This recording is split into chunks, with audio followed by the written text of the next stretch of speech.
Tuesday's track meet at Whitefish Bay is named after Chet Wangerin, who coached the Blue Dukes to 16 consecutive state titles back in the 30s, 40s, and 50s.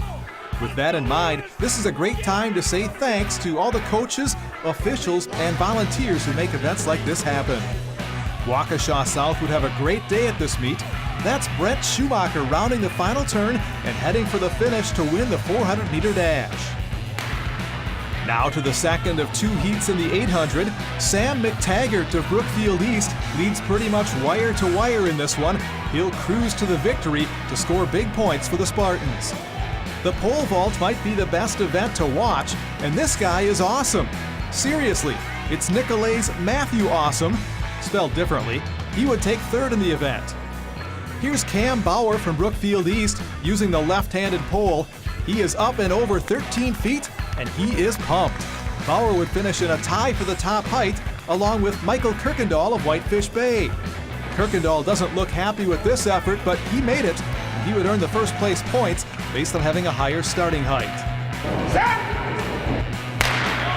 Now to the 200-meter dash, there's Germantown's Sean Pratcher, who won the long jump earlier. As they approach the finish, Saxton Williams of Brookfield East wins the heat and the event overall. One more heat in the 200, it's Waukesha South's Austin Rendon in red in a dead heat with Joey Scafidi of New Berlin Eisenhower. In fact, it's too close to call. This race would be ruled a tie. Now some props for the distance guys. It's the 3,200 meters. That's about 2 miles to you and me. Whitefish Bay's Eli Dyer lapped a number of runners, and Dyer wins in 10 minutes, 38 seconds. The final event is the 4x400 relay. New Berlin Eisenhower will dominate this race. Stephen Hollison, Bryce Miller, Jake Belanja, and Sean Moore run to the victory with Milwaukee Riverside second. They'll tally up the points, and we've got a tie. Waukesha South on the left and Brookfield East on the right are both champions of the Wangerin Invitational, with Whitefish Bay placing third.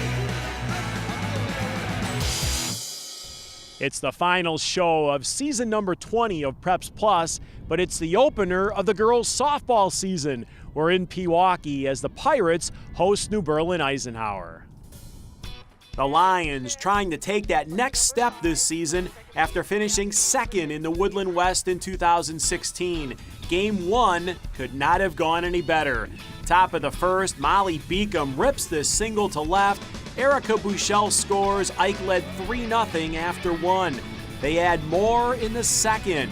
Bouchel unloads on this bomb deep to left. Megan Lois scores, now 4-0.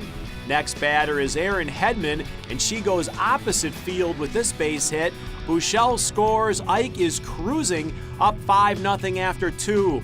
And the Lions break it open in the fourth. Emily Barnes pops it up, but the wind makes it very tough for the Pirates as 2 runs score. Ike leads by 8. Then Aaron Carey lines this shot to right. Barnes trots home. The Lion lead is 10-0. Pewaukee gets on the board in the fifth. Haley Hansen gets this fly to drop in left. Maddie Rashka scores, but it was not enough on this day. Eisenhower opens the season with an impressive 15-4 victory. To be as successful as we can, we understand that we do have some other competitive teams in our conference, so it'll be tough, but if we do what we're capable of doing, we just got to take care of business. We control our destiny.